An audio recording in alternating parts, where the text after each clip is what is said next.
And a very happy Friday to you at 12:09 in the West. Talk Radio 790 KABC, the John Phillips Show, broadcasting live from the Morongo Casino Resort and Spa Living Room Studios. And I'm finally starting to feel better, and it's warm outside. I feel like I could take a dip in that Morongo pool. Mr. Randy Wangs at the sports desk in Culver City. John, for the third and final time, Congressman Jim Jordan proved that he's as bad at math as Kevin McCarthy. I'll tell you, this Matt Gaetz really screwed this whole thing up. I know he has his defenders out there who didn't like Kevin McCarthy for one reason or another. Fine. I'm sure there are people that have plenty of legitimate grievances with Kevin McCarthy. However, let me tell you something. If you're going to pull a stunt like this and you're Matt Gaetz, you better have thought this thing through. If you're going to take out the speaker, you better have an idea as to what's going to happen next. Because if you don't have an idea as to what's going to happen next, you could end up going on for a prolonged period of time without a speaker. And if it goes on too long, the government's going to shut down. And the government won't be shutting down because you're fighting over some public policy. It would be shutting down because you don't have the institutional mechanism to keep it going because of the coup. And I was talking with a friend about this earlier today. And the friend said, well, he did have a plan, John. The plan was for Jim Jordan to take over. The guy from Ohio who doesn't own a coat. How do you live in Ohio and not own a coat? Anyway, I said no, he did not have a plan. A plan isn't just you have an idea as to who you want to come next. You have to have the votes. He knew when he launched his coup that there would be certain members that would not vote for Jim Jordan. So you have to, understanding that reality, figure out how you can get to the magic number. If you can get to the magic number, then fine. You can launch your coup and you can replace them with someone you deem to be preferable. But if you take the current guy out and you don't have the votes to replace him with your guy or anyone else, then you've created a great big mess. And no one's going to ever want to have lunch with you. You've seen that book, I'll Never Eat Lunch in This Town Again? Well, Matt Gaetz is so hated right now in Washington, D.C. among the Republicans in the caucus, he'll never serve lunch in that town again. And didn't someone try to get into a fight with him yesterday like you predicted? That is true. And I don't know who it was that tried to fight him, but I told you at some point someone was going to slug him. And Anna Paulina Luna, who's a representative from Florida, put out a tweet saying that someone tried to fight him in the meeting. Yet another reason. You can file that away. Always trust Phillips. I gave you good advice. I told you that was coming. So, it's Friday. We still don't have a speaker, and who knows who the next one will be when the deck gets shuffled. Apparently, there's a congressman from Minnesota by the name of Tom Emmer who is now in the mix, and he wants it, but who knows if he has the votes. So the speaker battle will go on. Last night, the president of these United States, Joe Biden, addressed the nation on the subject of Israel and Ukraine, and he had a lot to say about Putin. And if you watch the Fox News channel, Brit Hume seemed to be extremely impressed with the president's address. And I thought to myself, Brit Hume is a smart guy. He's covered politics over on Fox for a very long time. Sometimes when you're in the belly of the beast and you live in that myopic world, you lose sight of the big picture. You look at the granular when you should be looking at it from 30,000 feet. And Bret Baier was looking at the words that were in that speech. He was looking at the punctuation. He was looking at what was written down on the paper. And he thought to himself, that was a humdinger of a foreign policy speech. The best that Biden has ever delivered since being elected president. And I thought to myself, that's not how the rest of the world is interpreting it. Look at it from 30,000 feet in the air. What he looked like last night when he was addressing the nation is he looked like an old, feeble, sick man. That is the takeaway for Putin. That is the takeaway for the Palestinians and Hamas. That is the takeaway from China. That's the takeaway from everyone else. They are walking away saying, had that Jack Lemmon or Walter Matthau had a different project going, Joe Biden could have been perfect and grumpy old men. And it reminded me, Randy, of my days growing up playing basketball. Because I think that when they look at Biden and they see an old, feeble, sick man, they say to themselves, this is our opportunity to take advantage of the situation. This is when we can do whatever we want because he's going to be eating his Jell-O and watching Matlock. And he's not going to know what's going on. He doesn't know which end is up. You want to go ahead and attack Israel? Attack Israel. You want to invade Ukraine? Invade Ukraine. You want to take Taiwan? Take Taiwan. Because no one's minding the store over in the red, white, and blue. And it reminded me of my basketball days because I was always the tallest kid on the team.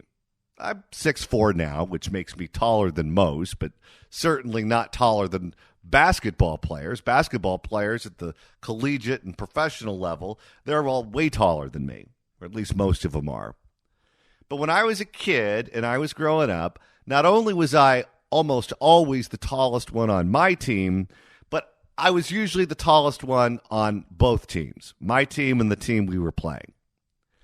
And when you're elementary school, junior high, that level, for whatever reason, what the coaches like to do is they like to take the fattest or the tallest and most unathletic kid on the team and make them the center because centers are supposed to be big.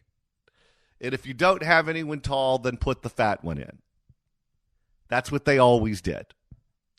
So I was the center on my team, and I would size up the other squad. And if I saw that they had a tall kid that couldn't run down the court without tripping over himself, or a fat kid that would take 45 minutes to get from one free throw line to the other, I knew I could exploit the situation.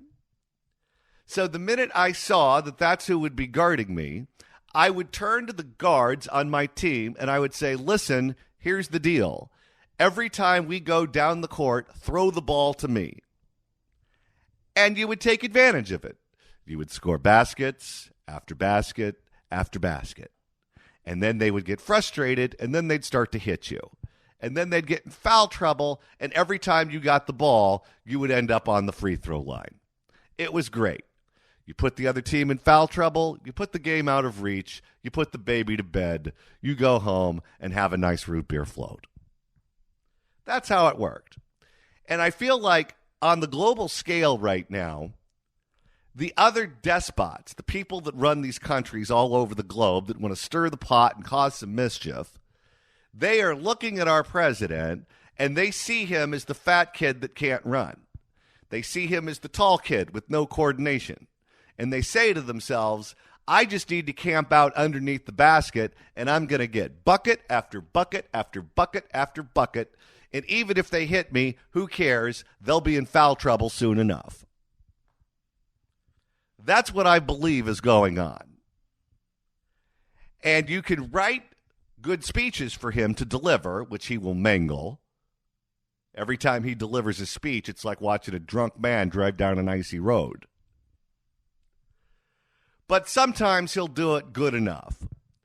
And then the press over here will give him credit for looking tough, looking on top of it, looking competent. But that may be how they see it. That's not how the bad guys see it. The bad guys see it as weakness. And if you've ever had to deal with a bully, if you've ever had to deal with a bad actor before, you know that what they do is they look for any kind of weakness at all that exists, and they exploit it. Because what happens when you find a weakness is every time you hit the piñata, candy comes out. And that's what they're doing to us right now. That's what's going on. And this is one of the reasons why it's important to have a Speaker of the House. The legislative branch is a co-equal branch of government. The president, in theory, doesn't have any more power than the legislature, and that legislature doesn't have any more power than the judiciary. And if the Republicans control the House of Representatives, and that's the only part of government they control right now besides the Supreme Court, because the Democrats have the Senate and the Democrats have the White House. So the one thing the Republicans have going for them is the House. And the House is non-functional because they don't have a speaker, because they can't get their act together. You're taking the one bit of power that you have and you are essentially making it null and void. On what planet does that make sense? Well, John, Matt Gaetz was trying to get someone as speaker who he thought would be more conservative and preferable to Kevin McCarthy. All right, let's talk about that for a second. If you're Speaker of the House, your own personal political ideology is almost irrelevant. What you do is mostly organizational as Speaker. You decide who sits on what committees. You recruit candidates to run for office. You raise a boatload of money. And you twist arms and get people to vote the way you need them to vote. Kevin McCarthy was not good at that last part. No.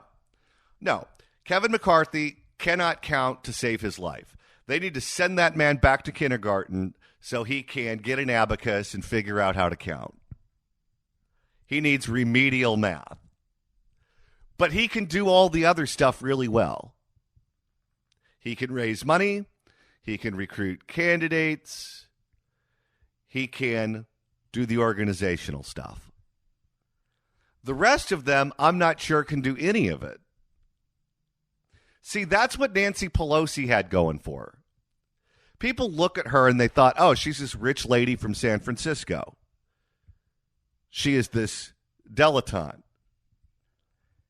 And she is a rich lady from San Francisco, but her father was this mobbed up mayor of Baltimore, Thomas D'Alessandro, a.k.a. Tommy the Elder. That's what they called him in Baltimore. And her brother, Tommy the Younger, became mayor of Baltimore after the father. Nancy's mother was known as Big Nancy, and Nancy Pelosi was known as Little Nancy. It's hard to believe why everyone thinks they were mobbed up, given those names. I mean, that's one step removed from The Sopranos. Anyway, she could raise money by the truckload. The Brinks trucks just never stopped pulling up to her office. She could twist and break arms if necessary and pull you into a private room and talk to you like a gangster. If you were good to Little Nancy, you would be on the committees you wanted, and you'd go on the junkets and the trips that you wanted to go on. If you were not nice to Little Nancy, she put you in the broom closet, and you were flying Spirit. That's how that worked. That's how she took that group of broken misfit toys and lunatics and got them all to vote together. And she did it consistently because they were all afraid of her and they all needed her. It was a combination, like Machiavelli said. It's better to be loved than feared, but if you have to be feared, go for it. She had them both working for her in her favor. McCarthy had elements of that, not all of it. But it's better to have elements of it than none at all. And if the other team controls all the other branches of government, then you better take whatever it is that you have control of, and you better make sure it runs like a Swiss clock. Because if you don't, the other side is going to exploit you the way that international bad actors are exploiting us as a country in the way that I did that on the basketball court when I was 12. That's what's going to happen. So Republicans, if you're listening, get your act together and stop listening to Matt Gaetz. He is using you to create publicity for himself so he can go run for governor or host a show on Newsmax or do whatever the hell he wants to do. Maybe they'll show movies on his forehead. You can sit in your car and watch them. I don't know what he has planned for the future. But stop listening to him. He is giving you horrific advice. If you'd like to email the show, you can do so at johnnydon'tlikeshow@gmail.com. That's johnnydon'tlikeshow@gmail.com.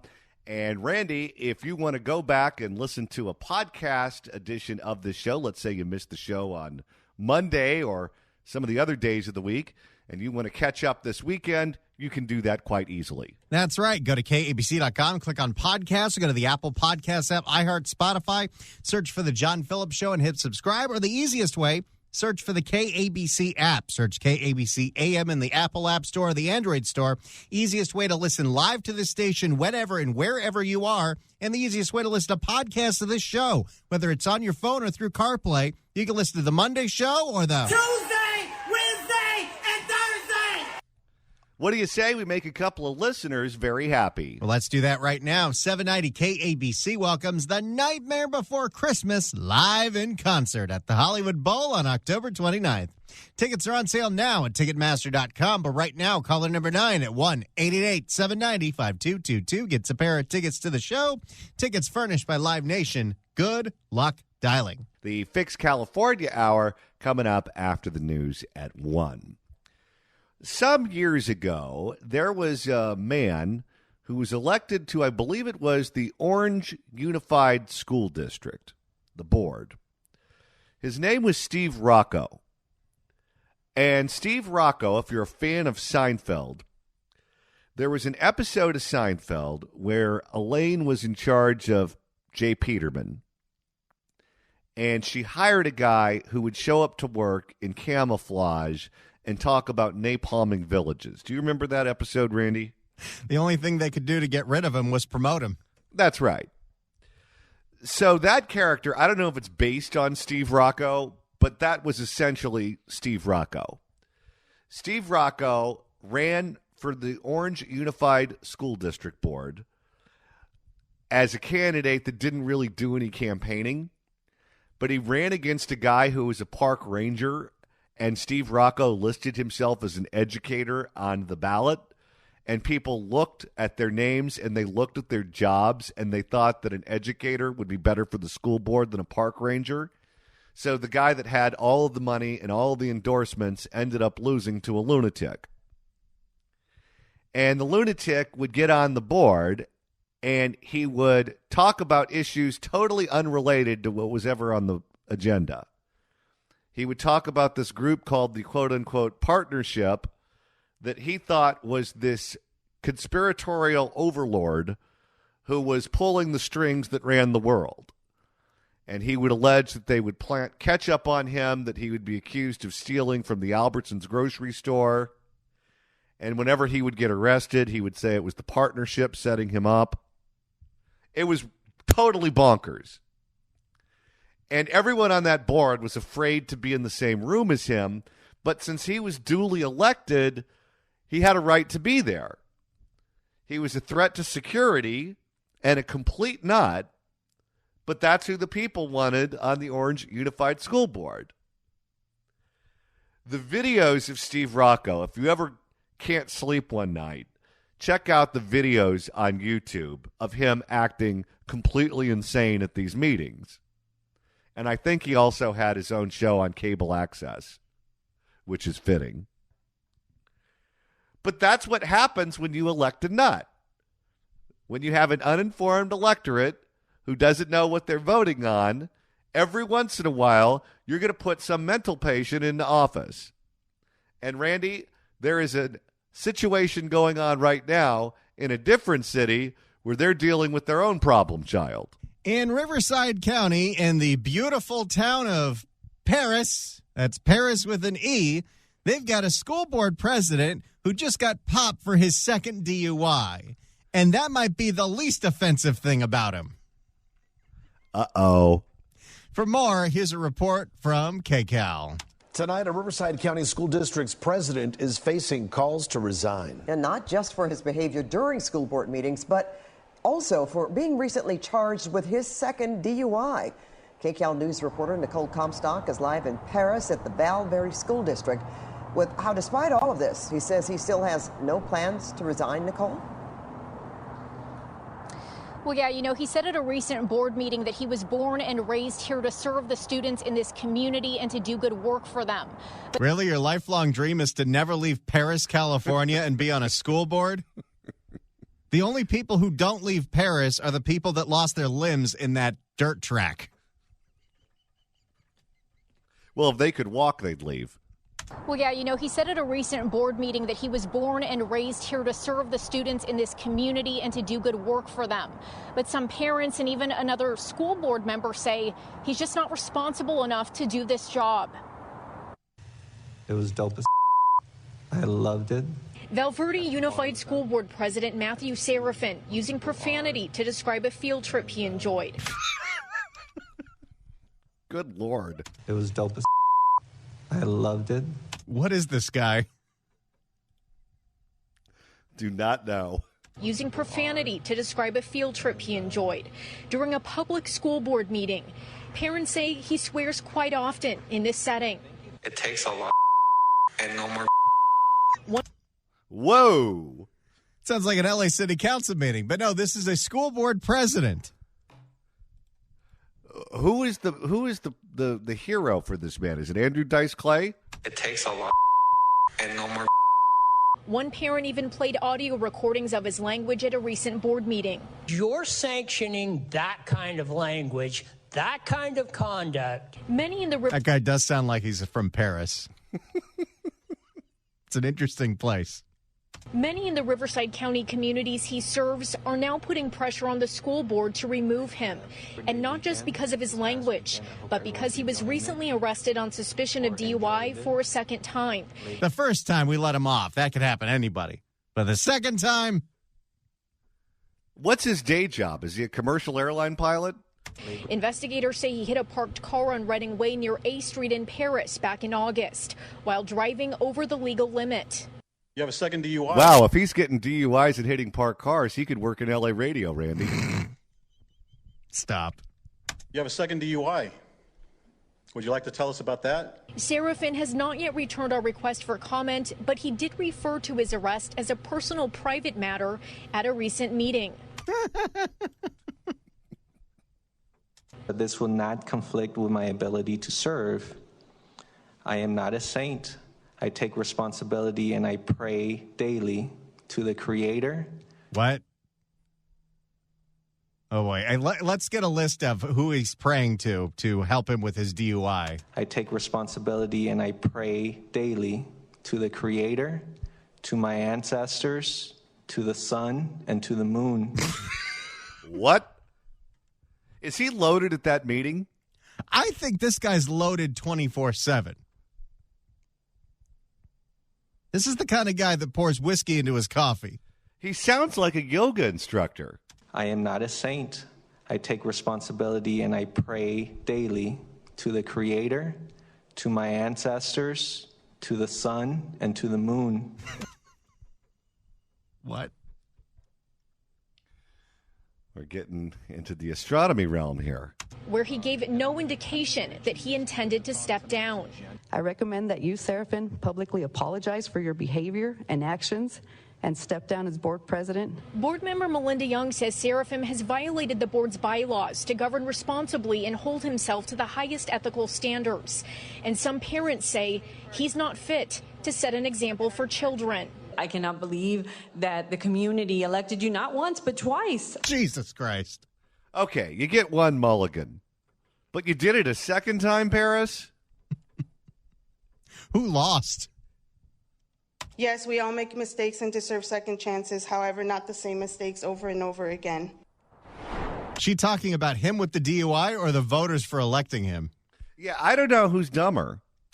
And the next hearing for Serafin's case is scheduled for January. We have not yet heard back from the superintendent or the other board members, but we did just speak with the chief of police, who is a district spokesperson. He said in general he would not condone any of this type of behavior from anyone who works with kids. Reporting live in Perris, I'm Nicole Comstock, KCAL News. So there you have it. The city of Perris elected quite a beauty to the school board. Randy, let's see if we can find any of the sound of Steve Rocco when we return. Oh, I already started Googling it while we were playing that sound. I think we'll find some Steve Rocco when we come back. All right. You're not going to want to miss this. That I promise you. Let's go to Roy in Moreno Valley. Roy, you're on KABC. Hello. Yes, I'm the guy that made the substantiated comment on there on the video. But what Nicole Comstock report did not report was back in February, they had the same issue with this Matt Serafin of removing him. 2 board members sanctioned or let him on and kept him a school board member. Just before that, he used the S word from the dais, and that was 6 months ago. They've let him sit on there. He got a DUI. He used the F word, escalating it. I think this is why the parents and the community members out there were extremely upset about this deal on the last board meeting in October. Okay, what's the deal with this guy? Is he just a rageaholic or is he an alcoholic? No. Go Google a Fox Digital deal. When he was at the University of California at Irvine, he led a protest and took the American flag out of the classroom and said the United States of America was the most evil force in the history of the world. This guy is so he's a nut. Yes, and you picked up on it. That guy runs that behavior. If he's not higher than a kite on every meeting, I would be extremely surprised. Roy, how did he get elected twice? He did not. We did not know about that in 2016 when he first got elected. The University of Irvine video came out like 5 days after he was elected. But then the apathy out here is fantastic. In 2020, this cat ran unopposed. Nobody opposed him for office. Good Lord. Well, no, Roy, I'm not going to make the allegation that he was loaded or high at that meeting. And I will, because we have given him negative coverage today, say something positive about him. Are you ready for that, sir? You want me to say something? No, positive? I will. Are you ready for it? Go for it. Okay, I'll give him credit for this. He has very pretty eyes. But then again, Roy, red always was my favorite color. I get the message, John. All right. Thank you for the call, sir. I appreciate it. That was the guy in the piece that was yelling at him. All right. I mentioned Steve Rocco, who was the nut who got elected to the Orange Unified School Board, who would show up to meetings wearing camouflage, sunglasses, and beanies, and talk about conspiracies like this group who he referred to as the Partnership, who he claimed was controlling the world. And Randy, you've been looking for sound on Steve Rocco. This didn't take very long. The first video I clicked on gave me some gold. I wasn't planning on speaking tonight, but this isn't chocolate on my face. And I was told not to take it off until photographers from the police department came by, which they did. Pretty much my life was threatened today again, and I bled from head to foot. I'm in pain right now. My nose is swollen, I can't breathe, and I hurt. My other clothes are at home, but they're all bloody, just like this glove right here and just like my face is. Oh, keep going. Wait till he gets to the part about the partnership. That's as far as I got for that clip. I'm still looking for others, but this guy is special.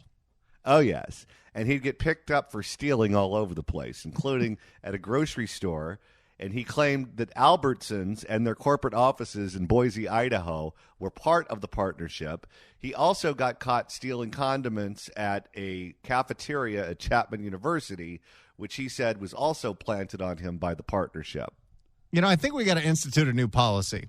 When you go to vote and you have all these different offices that you have to vote for, if you know nothing about either candidate for a particular office and you don't care to look it up, just leave it blank. But people feel like they're taking a multiple choice test in high school math, where if you just fill it out with something that looks reasonable, then you get credit. It's like you're filling out a racing form at Santa Anita. Which horse has the funniest name? You know, you'd think at some point we'd learn to stop doing that. I think it takes us a lot longer to learn than it would others. Let's go to Sean in Los Angeles. Sean, you're on KABC. Welcome. Hey, hi, John and Randy. Nice to talk to you guys again. Hey, I grew up in Perris. Part of my life with my grandparents, we had a farm there, and it was a working, very conservative farming community. I don't know what's happened, and I'm a retired policeman, but there are good people in Perris, and they obviously got bamboozled some kind of way. But I remember it as being very peaceful and very extremely hardworking. So I don't know where all this craziness is coming from, but it's obviously coming from the school board president, and it's depressing. Well, maybe we could blame this school board member on Johnny Walker. I just think it's more universally reminiscent of all the voters are apathetic and voters, and they don't know the candidates. No, and the farther down you get on the ballot, the less they know. Everyone knows about Exactly. who's running for president. People know about who's running for governor, but then once you get below that, they really don't know much at all. And unfortunately, your school board members, your city council members, your supervisor, your district attorney, your sheriff, they have a lot more control over the services that you receive than the president or anyone else at the top of the ballot. It's kind of sad and explains a lot of why we get the government that we do. We have 2 more hours coming up on the John Phillips Show. The Fix California Hour is next. Don't you go anywhere. This is Talk Radio 790 KABC. Not a day goes by where I don't wish I could just wave a magic wand and silence the gunfire.